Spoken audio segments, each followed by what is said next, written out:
Спутник Монгол радио 92.5 FM таахынд зочинтой болно эхлэхэд бэлэн болоод байна. За тэгээд манай өнөөдрийн өглөөний шууд эфирийн зочноор хишиг дүүрэн заяат төрийн бас байгууллагын тэргүүн хатагтай оюун гэрэл хөрөлцөрсөн байна. Танд өглөөний төргий. Өглөөний минь төргий. Энэ өглөөний амар амгалан айлтгая да.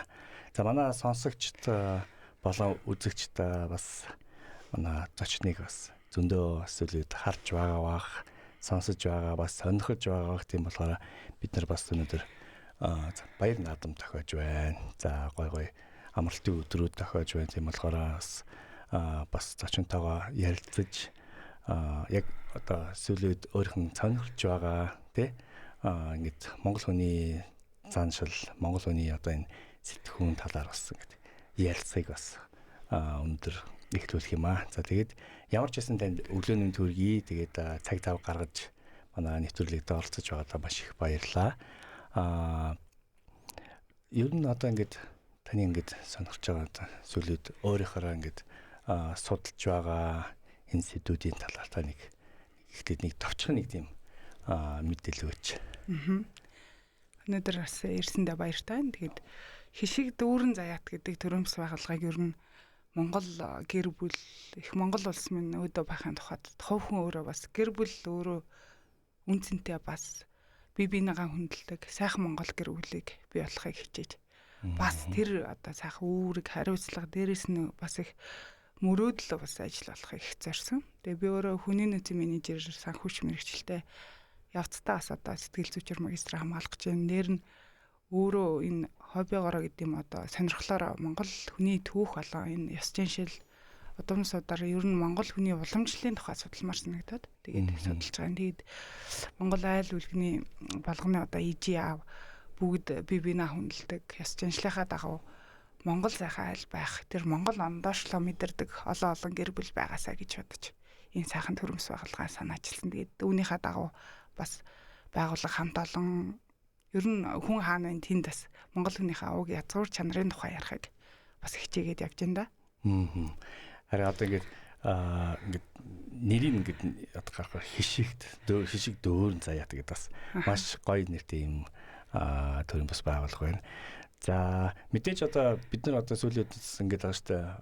Гадаадын ингээд стандартыг хараад ч юм уу гадаад хүмүүстэрөө ингээд илүү чиглэж бид нар ингээд ийм байсан бол яах вэ те одоо орчин одоо хувцлалт ч юм уу за одоо өдөр болгоны одоо хев маяг утас ордог ч юм уу хөгжим сонсох за тэгээд хоолнд идэх тийм ээ олон ийм ингээд урсгал руу өөр ийм чиглэлээр бид ингэж хандаж бас ингэж Монголоо алдаад байгаа юм чинь шиг тийм ээ нэг жоох нэг хацаа гიშиж байгаа юм шиг сүлүүд бас харагдаж байгаа. Тэгэхээр яг юу болоод гівэнд та яг энэ тал руу ингэж ороод ирч вэ? Энэ Монголыг ингэж илүү судалгаар болсон бэ? Монгол хүний одоо энэ зан чанарыг. Энэ хамгийн их сонирхолтой мөртлөөсөө бас яалтчгүй энэ сэдв рүү орох болтго нь хамгийн нэгдүгээрт Монгол хүн болгоо өөрөө ясанд байгаа боломжийг яснаас татж байгаа боломжийг ер нь авьяас гэдэг. Тэгэхээр энэ Монгол хүн болж энэ хороо дээр төрснийхээ утга учир нь их сайхан Монгол орондоо ховь нэмэртэй өөрөөсөө их хэлж өөртөө эзэн бах Монгол ухааныг Монгол хүүхдүүдэд, Монгол залуучуудад, Монгол ижи аав нарт түгээх нь хэрэгтэй юм аа гэж ер нь бодсон. Тэгээд хүн болгоно л нэг юм харахад Европ хувцсан мөрцөн Европын соёлоор нэвтэрсэн л гэдэг. Монгол наадамдаа, Монгол цагаан сартаа Монгол уртын дуугаа дуулахаар ясныхан тэр байгаа эдис тэр цуснд нь байгаа сайхан удамшлын энергиуд дандаа сэрдэг. Тэгээд Монгол хүнд ер нь Монгол онол зохиноолохоос Кембрижийн онолол яг бай дэлхийн нийтэд хөл нөлөөлөхийн тулд бол бид суралцлагүй яах вэ? Хөгжил төвсрэлтэй мөр зэрэгцэлгүй яах вэ? Тэгэхээр энэ суур юмаа л бид нар аавж үлдээж суур юмдаа илүү ихтгэл үнэмшил болгон энэ өөрсдийнхөө үндэстнийхээ онцлогийг шигтгэж урагшаа явах юм байл. Тэгээд энэ Монгол хүүхэд алгаа харахаар Монгол гэдэг боловч Монгол одоо энэ хүн чанарын боловсрал Монгол хүний ёс зүйгээрээ ялгарх нь бид дэлхийг бүр удирдах тааны тэр 13 дугаар зууны үедээ хүртэл холбоход тийм л байгаа. Мэдээж одоо Монгол гэсэн юм том сэдвийг ингээд авахаар тэрний талаар ингээд үйл ажиллагаа явуулж сурчлан ингээд судалгаа хийхээр олдон талын юм шүүмж байдаг баг тийм ээ. За яг юу болоод ийм хийгээд байгаа, хин болж хийгээд байгаа гэж бас магадгүй муухай юм бас бичдэг баг тийм. Тэгэхээр одоо ингээд судалгаа хийхдээ хаанаас одоо энэ бүх ресурс авч байна? Энэ мэдээллүүдээ хаанаас авч байна?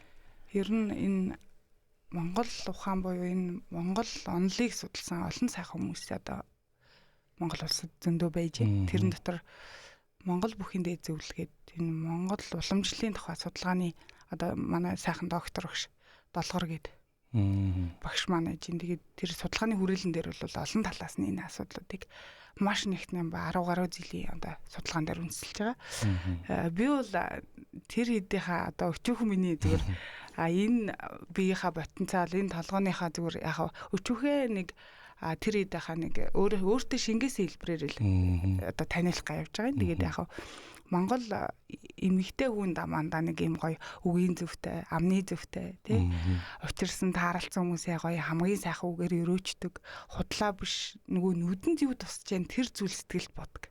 Тийм болохоор ядаж энэ ер нь бол хэдүүлээ ардсан нийгэм 90 онд одоо бий боллоо гэж үзэхэд ерөөсөө задгаа тийм нийгмийг юу л бидэд хүлээгээд авсан. Тэгээд тэр 30 жилд ер нь би бинийгаа муулж илээсэн нь болохоос сайлжсэн төв магтжсэн зүг талархажсэн төгүүд хавар юм бил.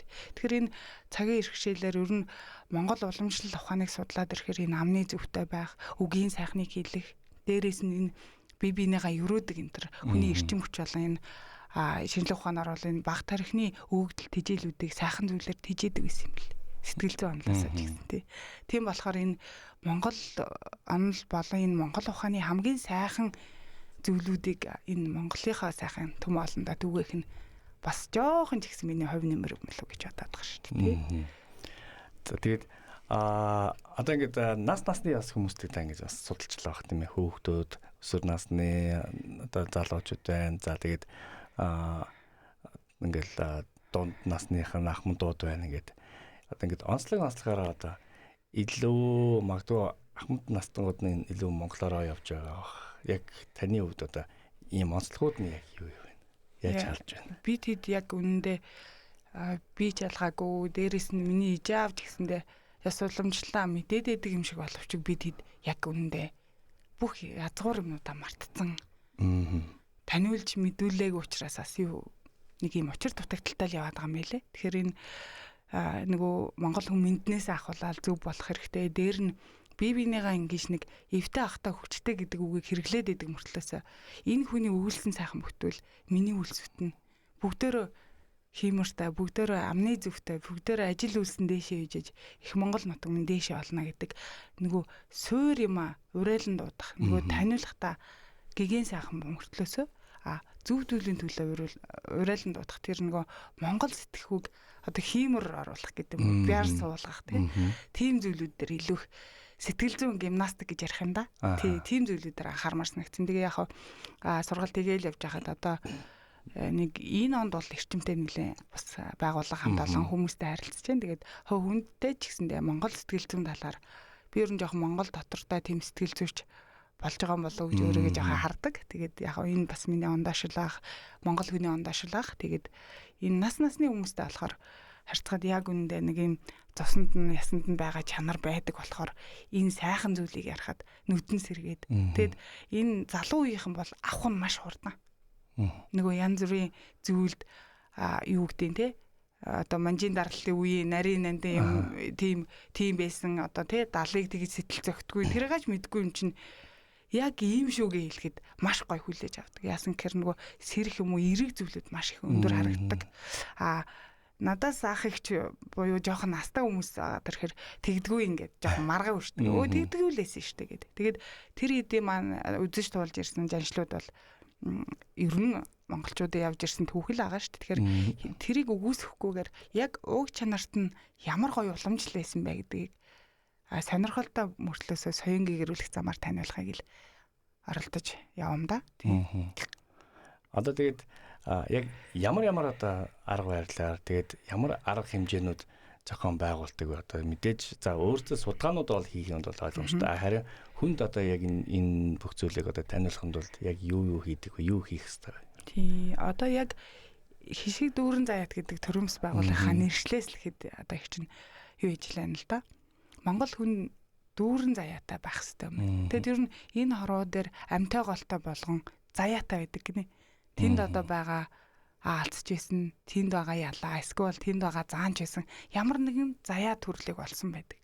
Заяагүй амьтан гэж энэ хороо дээр байдгүй юм байна л да. Тэгэхээр энэ монгол хүн болон амьтай голтой болгон заяатай байдаг. Тэрийгээ дүүрэх ёстой юм байна. Дүүрэхдээ хишгээрээ буюу сайхан үгэн дээр хишиг гэдэг үг хэрэглэдэг монголчууд. Тийм учраас бүх сайхан зүйлээ энэ заяандаа дүүргээд хишгээд осно гэсэн юм утгатаагаар энэ нэрийг бас өгсөн. Тэгээд яг арга барил энэ арга хэмжээний хүрээнд хамгийн нэгдүгээрт би гэр бүлийн одоо аав байна уу, ижи байна уу нэг юм зөв байх хэрэгтэй байна. Ер нь эмэгтэй танаас энэ амьдралын одоо хөргөгч юугаар дүрх эмэгтэйгээс хамаардаг шиг эмэгтэй сэтгэл таатай амар амгалан хандаа хайртай үрдээ инрэлтэй байгаа тэр гэр бүлийн урамсгал сайхан байдаг. Тэгэж бодоод би өглөөний уулзалтуудыг өглөөд их хийж эхэлж байгаа. Тэгэхээр өглөө эрт толгой сэргийг байдаг. Дээрэс нь өглөө эрт гарсан хүний ажил нь сайхан бүтдэг. Тэгээд тархины боломж хамгийн өндөр түвшинд сэргийг бие организм хамгийн сайхан байх цаг бол өглөө.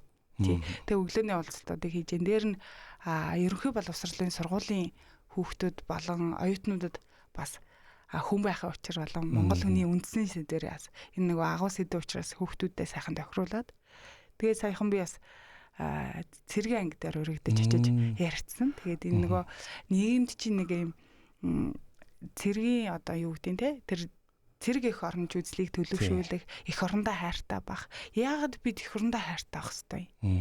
Тэгээ яагаад монгол хүн бол төрсөн энэ дээд тэнгэрээс заяатай монгол хүний уг уршлыг, удам судрыг олж төрнө гэдэг дэлхийн хүн төрлөختнөөс хамгийн сайхан хувь заяанд төрсөн байдаг юм байна гэх. Тэгээд энэ цэргийн анги дээр байгаа тэр залуучууд бол нэг юм монгол язгуур яагаад энэ цэргийн албанд хүндтэй бөгөөд хариуцлагатай юмд ирсэн тухай тий та энд ирснээрээ эх орондоо ийм гоё хувь нэмэр оруулах хайжгаар та өөрөө ингэж монгол эр хүний эртээ уртаа артаа авах энэ гурван боломжоо нэг сайхан одоо замыг чи эхлэл юм шүү гэ. Тэгээд тэр цэргийн ангийн тэр одоо бие бүрэлдэхүүн удирдлагууд энэ төр маш гоё бүр өөрийнхөө хүүхчиг юм шиг тэр хүүхдүүдтэй харьцаж байгаа нь тэр байлдагч нартай харьцаж байгаа нь тэр хайдаг.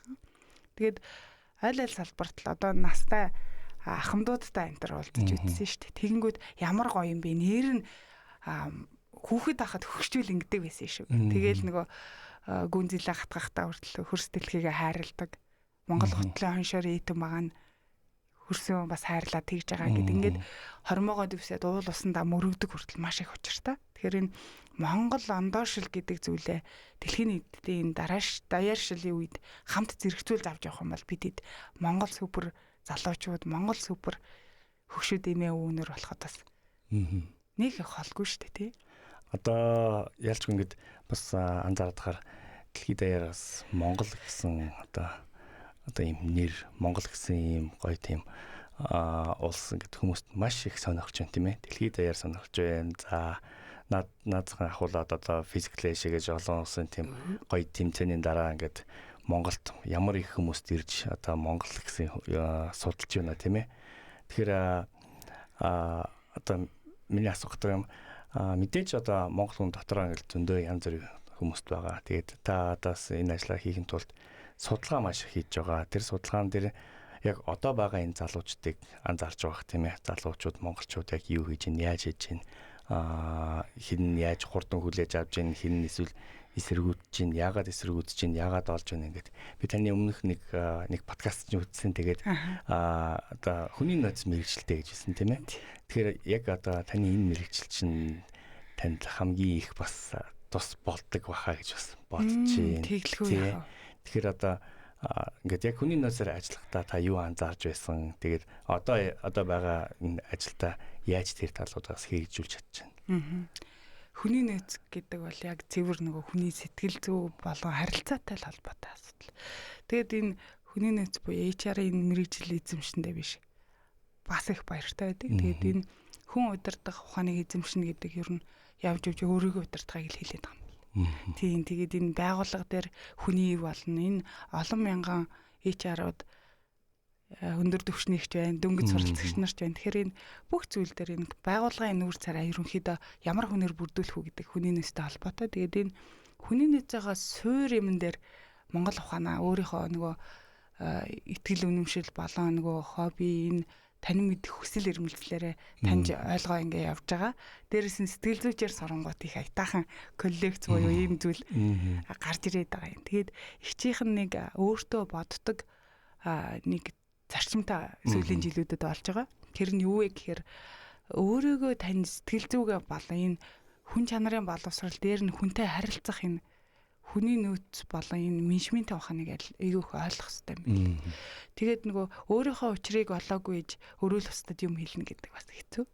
Тийм болохоор аливаа зүйл дээр энэ би байгууллага дээр байхдаа хэрэгтэй хүний нөөц байж чадсан уу?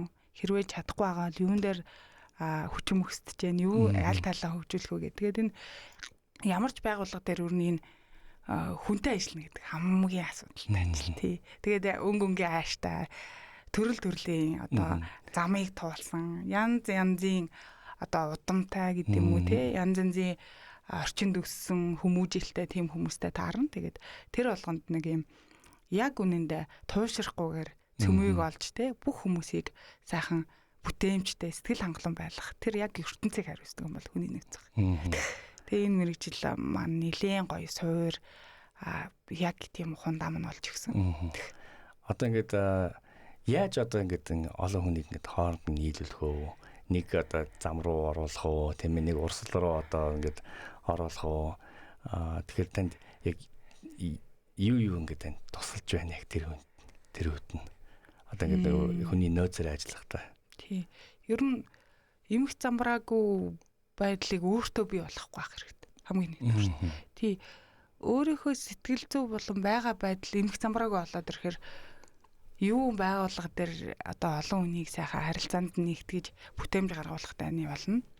Тийм учраас өөрийнхөө тэр нөгөө сэтгэл зүйн доктортой байдал болон өөрийнхөө ажил үйлчлэгэн дээр эмх зэгцтэй байх тэр сэтгэлийн эмх зэгц гэдэг маш чухал.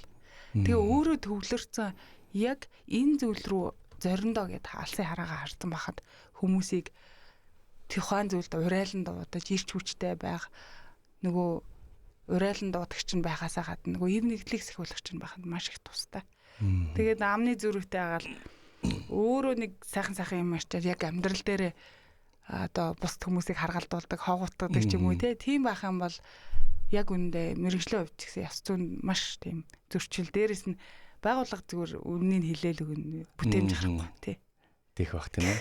За ингээд яг ингээд тайлбарлаж шүү дээ одоо хүн чанар боловсрал ингээд ярьж эхэлж байна тий. Тэгэхээр яг энэний талаар гоё асуумаар санчлаа. Ер нь хүн чанар гэж яг юу юм бэ?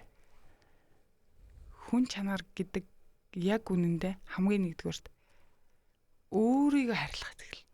Тий. Ер нь л өөртөө л бүх юмны одоо тойрог хэлбрээр ингээд амьдралыг хөөгөөд ингээд нэг цикл байлаа гэж одоо явхад яг үнэндээ би хүн чанартай байх уугүй юу гэдэг өөрийгөө хайрлах буюу өөрийгөө хөгжүүлэх хэсэг л.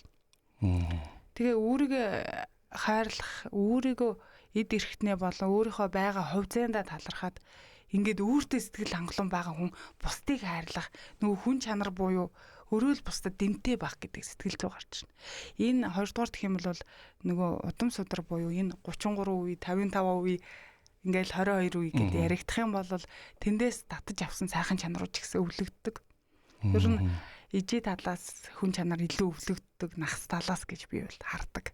Ойлгодог. Миний өчүүх миний л одоо анзааралт бол энэ судалгаа сайхан хөгжчүүл болон сайхан судлаач эрдэмтдтэй яриад үзэхээр ер нь энэ хүн чанар монголчууд ингэдэг шүү дээ нөгөө угаасаа л нэг юм удам удаа хог байх ингээл. Тэгээл юу яадаг. Тэднийх нэг их сайхан хүмүүс идэв шүү дээ. Ер нь тэдний хүүхд бол алцахгүй даа энэ төр гэдэг. Энэ нэг сургаар тэгээд байгаа юм биш. Үе үеэрээ ер нь монголчууд яагаад энэ 9 үеэрээ жаргаж явахын эрүүл үргээ гэдээ яриад байдаг. Тэгэхээр яг энэ хүн чанарын боловсролтой маш их хамаатай. Одоо Мишагийн удам судар гэдэг бол танаас дээшээгээ 7 үе буюу 7 дэд өвгцэг байгаад байгаа. Тэгээ 8 дахь нь та өөрөө өөр хүүхэд чи 9 дэх нь ингээд 9 үе болдог. Тэгэхээр таны удамд чихтэйхэн сайхан төмөө олондоо тустай алдсан адуу малыг олоод өгдөг тийм сайхан хүн тустай дээр нь сайхан сэтгэлтэй тий нутаг усандаа ер нь зөв нэр хүндтэй хүн байсан болоод өнөөдөр Миша гэдэг залуу энэ соён гэгэрэлх үйлсэд ингээд мөр зэрэгцээд хамт олондоогоо байж байгаа гэсэн үг. Тэгэхээр энэ өрмөн үлдэх ороод үнэн явах юмсан гэж монголчууд ярьдаг. Тэгэхээр энэ үүлэн үр гэдэг бол бүтггүй зүйл дээр яригддаг юм биш. Ягаад гэвэл юу тарин тэрнийхээ үрийг авна. Гой зүйлийг тарих юм бол гой үр авна. Бацаахгүй зүйлийг л тайрж өсөж ургуулах юм бол гой зүйл авна гэд. Тэгэхээр энэ хүн чанарын боловсрал гэдэг зүйл хамгийн нэгдүгээр удамшлаас ахын хоёрдугаарт гэхээр өөрөөс бас ирж болдог. Энийг хөгжүүлэх үү, эс хөгжүүлэх үү гэдэг танаас хамааралтай. Тэгээ энэ явж эргээд хүний хөгжилтэй холбогдонгуудаа энэ гэр бүлийн боловсралтай хамаатай. Тэгээ энэ аав ээж хоёр эвтэй сайхан үр хүүхдээ ихрэлж хайрладаг зөөлөн гэр бүлд хүн чанартай хүмүүс илүү их бий болдог.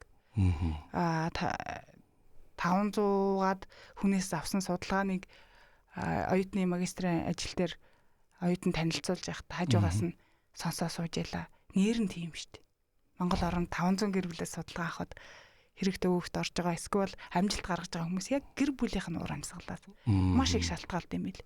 Тэгэхээр энэ хүн чанар гэдэг явцдаа баяжиж болдог зүйл ахна, удамшдаг ахна. Тэгэхээр энэ хүн чанарын боловсрал гэдэг зүйлийг ижээ аав илүү их одоо гэр бүлийн хүмүүжлэр илүү их олж авдаг. Удам ер нь бол удам гэж ойлгож байна. Тэгэхээр одоо яг гэр бүл одоо хүн чанарыг одоо төлөвшүүлэхэд бас хамгийн их том нөлөө шүү дээ тийм ээ. Тэглээ. За тэгэхээр одоо ингээд боловсралтай хүн одоо заавал одоо юм хүн чанартай бас байдаг. Хүмүүст одоо ингээд энэ үнэхээр бас боловсралтай гэж ярьдэн шүү дээ. Үнэхээр эсвэл за яг за таны хэлснээр одоо ингээд удам айгуу сайн эднийх нь угаасаа сайн штэ. Тэгсэн мэтлээ бас зарим ингээд юм хүн чанар эсвэл зарим хүмүүс гэдэг чинь энд тэгтээ сони эднийх бол сайн хүмүүстэйг энд тэгтээ арай өөр юм аа. Арай өөр юм аа. Арай л биш ээ гэж ярьдаг тий. Тэр нь одоо яг юунаас болж таарах болов? Одоо яг хүн чанар гэдэг асуудал энэ ухтгун бол ярих юм бол нэлээ өргөөрэй. Гэхдээ энэ чихтэйхэн сайхан өндөр боловсралтай байгаад хүн чанарг бол нэг юм бүхэл зүйлийн өрөөсөн тал нь байхгүй юм шиг л болох юм байна. Тийм. Тэгээд нэг энэ сахилга утгуу боловсрал маш аюултай. Би ярилцсан дээр ч гэсэн түрүүнд нь хэлж илээс. Энэ сахилга батгүй боловсралыг хааш нь зэргүүлж болох боломжтой. Буруу зүйлд ч ашиглаж болно. Тийм учраас хүн чанар гэдэг монгол хүний үр зүрхийг зөөлөж идэг. Тэгээд хамгийн тухтай ертөнцийг бий болгодог зүйл хүн чанар байна. Тэгэхээр тэр чихтэйхэн сайхан эрдэмтэй өндөр боловсралтай сайхан залуу сайхан эмэгтэй бүсгүй байлаа гэж бодоход бүтээмж нь яг өндөр байж болно тий. Гэхдээ өөрт хаппи биш вэ. Яагаад гэвэл бүх зүйл дээр эхний үед болоод байгаа юм шиг боловч сүүлдээ яг гэхээр өөрт нь сэтгэл ханамж аяг байдаггүй. Яагаад гэвэл энэ сэтгэл зүйн онлоор ч гэсэн нотлогдсон. Хүмүүс ер нь өндөр мэдлэгийг бол цаг хугацааны явцад зузаатгаа болдог. Хүн чанар гэдэг зүйлийг яг үнэндээ өр зүрхнээс ингээ ирж хайж идэм байна. Тэгэхээр хинд яаж хандаад эргүүлээд ямар хариу авна гэдэг эсвэл танд аз жаргалыг бэлгэлдэг, эсвэл танд өвдөлтийг өгдөг. Тэгэхээр энэ өндөр мэрэгжилтэй сайхан супер дэлхий жишээ болох ч хүмүүс байлаа ч гэсэндээ яг 30 гаруй 40 гаруй наснд анзаарахгүй байж болно. Амьдралын төгсгөлд хүн нөгөө боловсрох тусмаа дандаа зөөлрж эхэлдэг. Бууж өгдөг, хүнээс уучлалт гуйдаг, хүний мөн чанар буюу тэр өр зүрхэнд байгаа нандин чанарууд байхгүй. Тэгэхээр тэр гой боловсрлоо би юунд ашиглалаа гэд тухайн хүн эргэцүүлэх юм байна л да. Тий. За одоо ингээд хойл ингээд ярилцаад ингээд жоох ингээд тань ингээд таниад эхэлж штэ тий.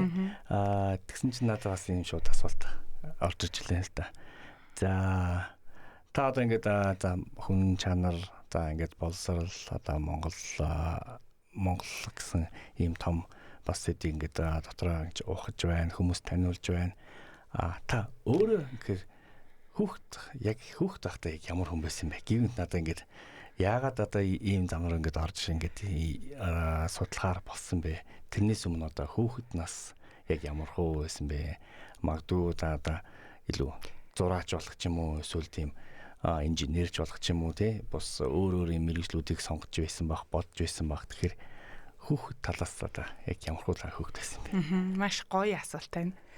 Тэгээд би болохоор эмээ өвдөр ер нь өссөн хүүхэд баг. Тэгээд өөрийн сайхан ангаа нутагт өвөө эмээ дээр өссөн. Тэгээд өвөө эмээгийн хүмүүжил гэдэг ёстой одоо миний Монгол ухаан байсан юм билэ. Тэгээд тэр нэг нүгэл гэж хэлдэг. Тэгээд тэр нүгэл гэсэн юм нь үлдэхгүй л энэ төр байдаг. Тэгээд тэр нэг хөдөө аймгийн төвдөрч байсан, суман дээрч байсан. Тэгээд тэр нэг Монгол ахуйтайгаа их ойрхон өссөн юм болов тий. Тэгэл усаа авдаг. Тэндээ модоо хагалдаг. Тэгээл тэр хагалсан түлээг нь өрөө тавьдаг. Дээрээс нь тэр Монголынхаа хөдөөд зуныхаа амралтаар бүр хөдөө эмээ өвгийнхаа ах トゥ нар дээр очдог. Тэгээд тэр хоёр буурлынхаа өсөж хүмүүжүүлсэн тэр сургаал үнд зүйлүүд ер нь суур боловсролын одоо тавилт нь болсон болов гэж би анзаардаг. Тэгээд тэр нэг өөр зөөлөн баах, зарим үед нэг юм хариуцлагатай баах, заримдаа энэ төр шийтгүүлж ийсэн энэ төр гэдэг. Тэгээд учиргүй сахилах гутахгүй мөртлөөсөө ягаад чи нөгөө буруу зүйлийг хийгээвэл миний хүү зөв хүн болохт нас буруу одоо үлгэр дуурайл болох юм болов гэж эмээгийн бас нэг тийм их агуу ухаантай хайр байсан юм шиг л. Тэгээд олоо зүйл дээр чинь би нэг юм зөөлөндөө гисэн ирнээсээ нэг юм зарчимтай бас нэг жоохон үнэн бахыг хичээдэг. Тэгээд ер нь их зөөлөн сууртай дөө. Харин сая шууд эхний өгүүлбэр чинь эмээ өвдөр өссөн гэсэн чинь шууд ингэ толгонд за ойлгомжтой дөө гэж санагдаж байна. Мэдээж одоо бид нар бас за аав ээж усаал бас хамаг боловсрол хайр бүх юм гэдэг өгдөг тий. Тэгтээ бас эмээ өвөө гэдэг хүмүүст бас агуу хүмүүст байдаг. Тэд нэр магадгүй одоо аав ээжээс илүү их хайрладаг байж магадгүй. Би бол ингэж хардаг. Яагаад гэвэл чинь за хүүхэд чинь байж болно. Харин ач чинь гэхэр чинь одоо чиний хүүхдэс чинь ингээ хүүхд төрлөө. Тэр чинь нэхэд бүр ингээд чиний тэр модноос дахиад нэг юм жижиг нэг мод ингээ яатсан. Тэгээ тэрэнд нь илүү одоо хүүхдэд бол би чадах юм өгсөн байгаа. Харин тэгээд хүүхд гарсан дараа уусаа томороо бол ингээд холддог ч юм уу явцдаг те ингээд харин ингээд нэг тэр хамгийн ингээд жижигхэн хүний харахаар ингээд бүх хөрөмтлсөн яг нэг өөрийнхөө тэр мэдлэг чанар чаддаг юм а бүгд ингээд зориулдаг гэж маш их харагддаг л та. Тэгэхээр за эмээ өвөдөр ингээд өссөн гэхэр чинь тэгэл бүх яг нөгөө та ингээд бүр баг анхны одоо яг нөгөө цэцэрлэг одоо донд сургууль, их сургууль ингээд зүгээр яг нөгөө юугаараа гэр бүл дотроо ингээд бүгдийг ингээд шууд сураад авцсан байж тээ хүлээд авцсан байж тээ тийм ээ. Тэгэхээр за одоо бас манайхан ийм бас нэг ялгадаг шүү дээ тий. За эрэгтэй хүн одоо ингээд хичээл заах ч юм уу хүнд юм хэлэхэд ингээд бас хүмүүст нэг хүлээж авдаг. Эмэгтэй хүн нэг бас хүн хэлэхээр бас нэг арай нэг өөр хүлээж авдаг тийм ээ. Тэгэхээр танд одоо ингээд одоо олон хүний өдөөс ингэж гарч лекц унших ч юм уу хүнтэй ингээд ийм суралц хичээл орох тэрэн дээр ингээд эмэгтэй хүн талаас ингээд хүнд ингээд юм ярахаар хэцүү байдаг уу ер нь? Ер нь гайгүй сайхан. Ер нь эхлээд бол нэг юм за энэ ч одоо юу ирдэм бол та гэсэн. Ингээд харин ялгаатай ингээд эхлээд мэдэрдэг байсан уу тий? Эхлээд ер нь мэдэрнэ. Энэ ч тэ гэж зарим зэрэгтэл бол тийм байна. Зарим нь сонжоод сууж штэ. Энд чи одоо за нэг юм хүн ороод ирлээ. Одоо юу ирдэм бол та за одоо гэсэн зэрэг. Тэгээд энэ нөгөө сайхан Монгол уламжлалынхаа тухай ярьж байгаа юм. Үнэндээ Монгол хүний өстой нэг номерын тийм гоё зүйлүүдийг ярилцаж хүүрнэн тэнд тань мэдгүй мэдээлэл болгож өгч байгаа болохоор нүдэн сэргээд ингээд Монгол хүн чи өөрийнхөө уг язгуур чанарынхаа тухай эсвэл ёс заншлынхаа тухай сонсохоор их гоё байдаг юм байна л да. Тэгээ би хүмүүсийн нүдээр их юмыг ажигладаг. Тэгэл нүдний гэрэлтэл ингээд зэрэгтэлтэйгээ болон тэр суралцж байгаа, сонсож байгаа тэр сайхан хүмүүсийнхаа энергийг мэдрээд ирдэг. Тэгэхээр ингээд надад ч гэсэн илүү гоё хүч ордог. Энэ чинь нөгөө хүний хорвоочны юм харилцаан дээр юм чинь. Тэгээд тэр нүдний хилэмж, царайны дүр төрх, тэгээд өөр юу ч оролдохгүйгээр намайг сонсох тэр мөч маш сайхан. Тэгэхээр энэ Монгол уламжлал, Монгол түүх соёлдоо талархаж суудаг да. Одоо ингээд гигэнт бас ингээд дотроо шууд ингээд бас бодлоо л та. хэрвээ яг ингэж Монголын одоо яг энэ уламжлал заншил за ингээд аж ахуй гэх те энэний талаар за эрэгтэй хүн ингээд лекц уншихаар за мэдээж одоо за энэ эрдэмтэн ч юм уу тийм хүн байна гэж хүмүүс нэг хардаг. Хэрэг эмэгтэй хүн ингээд яг энэний талаар ярих юм бол эмэгтэй хүн ч өөр яг энэний чинь өөр ингээд дандаа тоолдог юм байхгүй тийм ээ. За бүр хоочныг бодох юм бол за эрэгтэй хүн юу гэдсэн за тэгэл анд гараал одоо тийч тий гэртээ баг байхгүй шүү дээ. Гэртээ бол яг бүх одоо энэ одоо хоолнд хийдэг цайгаа чандаг одоо юу гэдэм бүх тэр заншлыг нь одоо өөрөө гэртээ ингээд одоо хийдэг болохоор тэр нөгөө ингээд яг өөрөө бүтээсэн өөрөө хийдэг хүнээс ингээд сонсохоор бүр илүү ингээд худаа яриг юм чи яг үнэн. Тэгэхээр яг тэр талаас нь яхаар илүү хүлээж авдаг байх гэж бас дотор ботлаасаа. Ер нь тийм. Ер нь Монгол одоо энэ бичээс зүйлүүд дээр бас ингээд сайхан багш нараасаа таньж олгоо сууж яхад эр хүнийг бол дэлхий дээр ирсэн ч очин гэдэг. Яасан гэхээр нөгөө адуун дамурдаа явцсан эргээл ороод ирэхэд тань нь хомиртаа суулгаад цай эдэн ундааныхаа дээдийг өрдөг. Яг гаднаас ирж шинээрж очин ирж байгаа юм шиг. Тэгэхэд ижи буюу эмэгтэй хүн бол энэ хороогийн итэгүн тэнгэр гэж ярьд юм да. Бүх зүйлийн эзэн байгаа. Дэлхийн эзэн. Тийм учраас монголчууд ер нь дуу хууран дээр илүү гардаг дэлхийн ээж гэж ярьдаг. Хизээш дэлхийн эцэг, дэлхийн аав гэдэг. Тэгэхээр байгаль ижи гэж ярьдаг тий. Тэр дандаа бүх зүйлийн одоо сав шимтэй өсөж үрждэг, дандаа дэлгэрдэг зүйлийг эмэгтэй хүнтэй монголчууд зүрэлдэг. Тий? Өсөж ургадаг тий.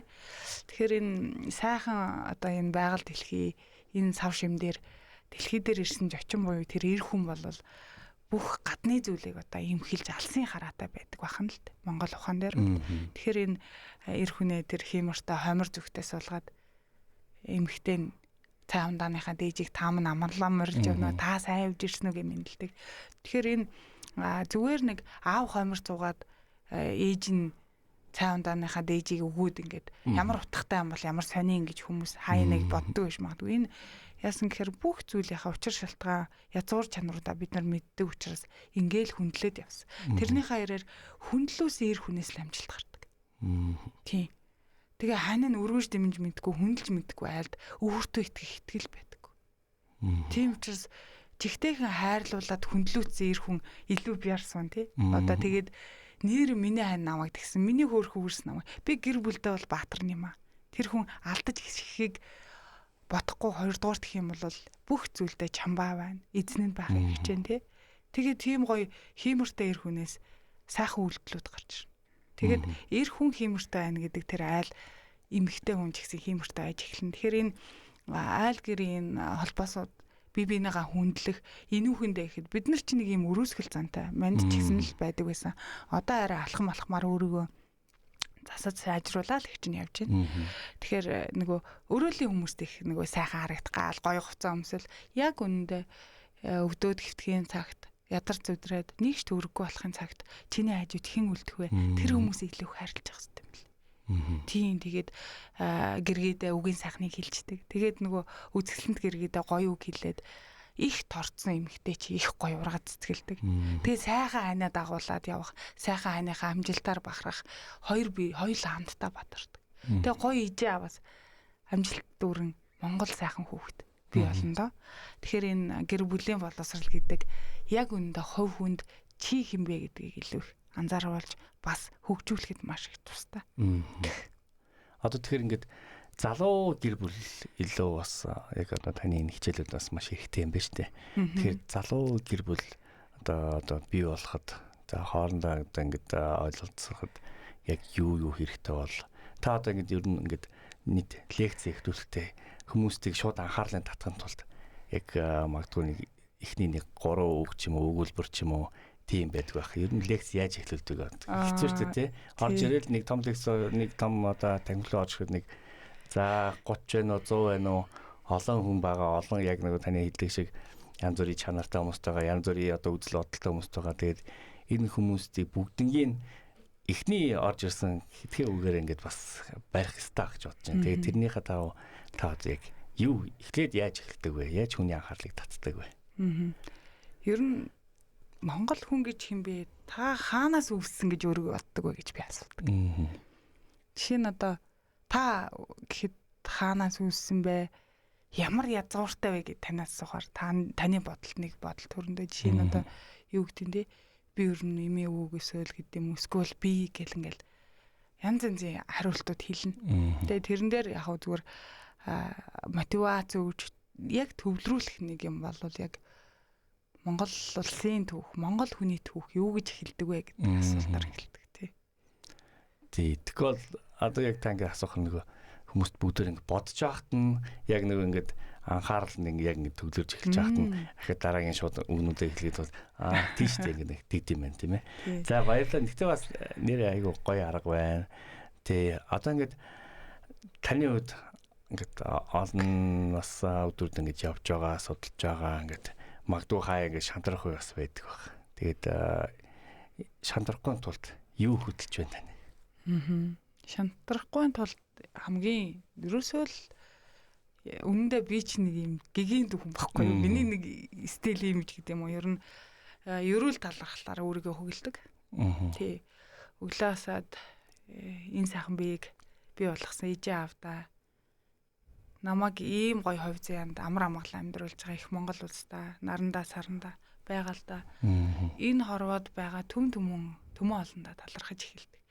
Тэгээ ер нь дэлхий дээр байлдаантай эсвэл цунами болдог эсвэл өлсгөлөнд нэрвэгцэн гэдэг ингээд гашуун түүхтэй орнууд зөндөө бичнэ. Тэгэхэд яг үнэндээ бид нар л өөрсдөө олигтойхон жоохон дөмөгхөн байж байгаа юм бол бүх зүйлийг нөхсөн ийм сайхан их оронтой байхгүй. Тэгээд ижээ аав минь тэнгэрт мордсон биш юундаач гунжихтарах уу гэж бодоод өөрийгөө их гоё ирчлэх. Дээрэс нь би өөрөө гоё гэгээн бас хүчтэй байж олон сайхан монголчуудаа хувь нэмэр оруулна. Тэгээд би энэ Монгол улсаа их сайхан хөгжүүлсэ гэж дотроо их боддог хүн болгон л аддаг баг.